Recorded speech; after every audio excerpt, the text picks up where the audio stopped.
So today I am very blessed. I have an amazing guest for everyone. And this woman is as beautiful on the inside as she is on the outside. I met her a few years back. We had lunch together and talked about our hometown of Buffalo, New York.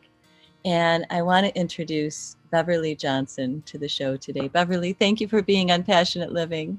Oh, thank you for having me. I am so thrilled to be talking to my homie, a Buffalonian, and is dear to my heart, and I couldn't be more thrilled to do this show.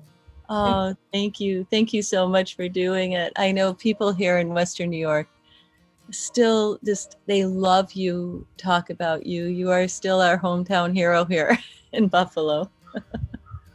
Now you grew up, where did you grow up in Western New York? So I was born and raised in Buffalo, New York. I was born in Willard Fillmore Hospital, grew up on Northland Avenue. My mother and my parents are buried there. I still have my nephew, family is there. A lot of my siblings moved to Florida and to Philadelphia and to Georgia, so we're kind of spread out. Right. But my best friend in the world still lives there, Yvonne Bratton, Dada Bratton, and I love Buffalo. Buffalo made me who I am. That's beautiful. Now, I know that there's got to be an amazing story, but how did you go from growing up in Buffalo, New York, to becoming this supermodel out in the world? I'm sure this is longer than a short video for the show, but there must be an amazing story behind it, I'm sure. There is, and I'll give you the short version. Right. I was, into school. I'm a nerd, an athlete. We had the Buffalo first all-black swim team at the Humboldt YMCA. We swam all over, New York State against different teams. It was an amazing childhood. I was the ugly duckling, and people always say that, but I gave you the photographs to prove it. But, fashion, there were no fashion magazines in my home. Anyways, to make a long story short, my mother made me work at the Ginny shop on Main Street, and Mimi, who is the manager of that shop, said, if you ever give up this idea about becoming a lawyer, you should be a model. And I was like, excuse me, I'm going to university. I'm going to be a lawyer. Thank you very much. I had no idea. So it was one of those moments where fate has a different journey for you. Right. And you just went with it. Yes, I did. Now when was your first modeling shoot? So my first modeling shoot was in 1970. And it was during the summer, when we went to New York, because Mimi introduced me to someone in New York. My mother went against my father's wishes. We went to New York. We went on the appointment. And then I was working for Glamour and Vogue magazine right off the bat. Then I had to go back to school because Northeastern University is a 5-term school.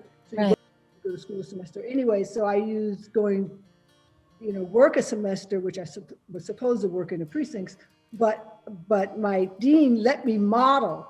And if it weren't for that dean, I don't know whether I would be talking about this incredible modeling career. Wow, that's amazing. Now, you basically went to New York and you made it right out of the box. You didn't have that story of struggling for years and taking this long road to become a model. It just basically happened to you. Yes, it did. I got that initial shot. Okay, the Glamour and Vogue magazine shoot didn't come out for 3 months later. Right. I was waiting for it to show all the boys that I couldn't get. Right. Now that I could get them now, but after that, it still takes years to be able to get the work coming in so that you can actually survive in New York with the rent. So there were lots of obstacles, and it's very difficult to get in the momentum of a career where you're working every day. So although I had this incredible first 2 jobs out of the box, it takes a while because there's no fax and social media then. It took a while to be able to get an agent because they all turned me down because I didn't tell them I was already working on my book. And it takes years in order to get the kind of career where that is your job. So I had a part-time job in New York City. Wow, that's great. Now, what is your favorite part of the journey when you were on this whole amazing journey of reaching stardom? What was your favorite part of it? Was it after you had made it, or was it before when you were still coming up the ranks? So it was before, when I found out you made $75 an hour for standing there with your hands on your hips. I realized my father was making $75 an hour at the steel plant in Buffalo. Right. And I realized this opportunity I had, and I was going to take advantage of it, particularly to help my family, to pay for my siblings to go to college. So Right. I immediately looked at it like it was a term paper, like anything else I did in life, right? On something, the discipline and everything. So I had to learn about this whole world of modeling, the arts, really, the opera, the ballet, the theater, old movie stars. I remember looking at all books and really learning about what is this thing modeling. So the thing for modeling is our gold medal, our Oscar is to be on the cover of American Vogue. And so that's what I was striving for. I was working on the inside pages of Vogue. I worked for Glamour magazine. I was working all over the world. I was a photographic model, not so much a runway model. Right. And so when I got that August 1974 American Vogue cover, that I knew I had arrived. But what I didn't know, that I was the first Black woman on the cover of American Vogue. And that was history. And that opened up to the world, and particularly for Madison Avenue, that Black is indeed beautiful. And I didn't realize that at the time. Right. So it came with a huge responsibility that hopefully I was very good in taking care of that particular moment in my life that became a defining moment in my life. Right. Wow, that's beautiful. And that is a lot to carry, because you really did break so many barriers, so many glass ceilings, being a Black woman in the world of fashion. And I mean, I can't imagine in that moment when you realized, oh, wow, I'm really the face in many ways of Black is beautiful. Yes. And Yeah. it came with a lot of responsibility because, when I got the cover, I was like, oh yeah, I'm gonna be, get all my friends. We're gonna have so many parties, and then it was like, oh, you are the first Black woman on American Vogue. How does it feel to be the first? I was like, okay. Hadn't really thought about it. I hadn't thought about it, but I was realizing the magnitude of this gift. There's so many beautiful models that could have been on that cover. It just happened that the world was spinning and it stopped on me. So I tell you, thinking about that cover, I get as excited today as I did that day. Wow. That's amazing. Yeah, because that was like the epitome of everything you had worked for, was being on the cover of American Vogue. That was 1974. I started modeling in 1970, and that cover was wow, like huge. And so now, like anything else, okay, you won the Oscar, you won the gold medal. Now what? Now what do you do from here? Right. How do you grow from here? What do you do next? So you're constantly reinventing yourself. Right.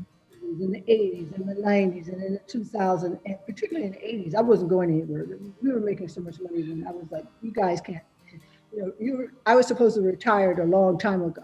And that just is not in my vocabulary.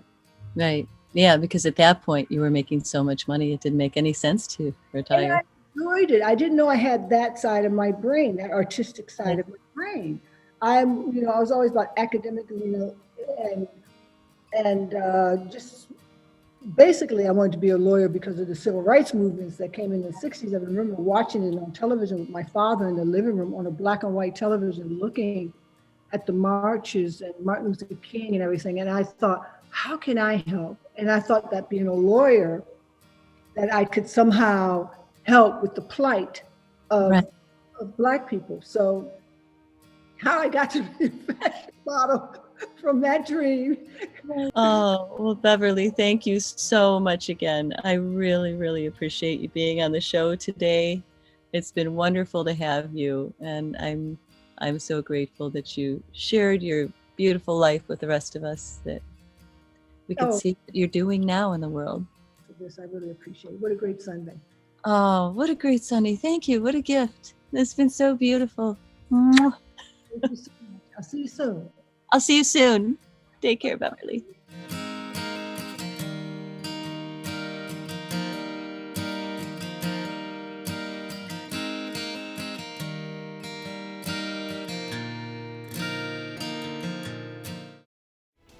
Thank you for joining us today on this magical ride into passionate living. Join us each week on Tuesday and Thursday evenings at 8 and Sunday mornings at 11. Plus, you can view segments of our show on YouTube at passionateliving.tv or on our website at passionateliving.com. Our goal in producing the show is to inspire you to live your dreams, as your journey will end up affecting the world around you in a powerful way. We hope you'll join us each week as we journey into the realms of passionate living. Until our next adventure, remember to take at least one baby step to bring you a little closer to living your dreams.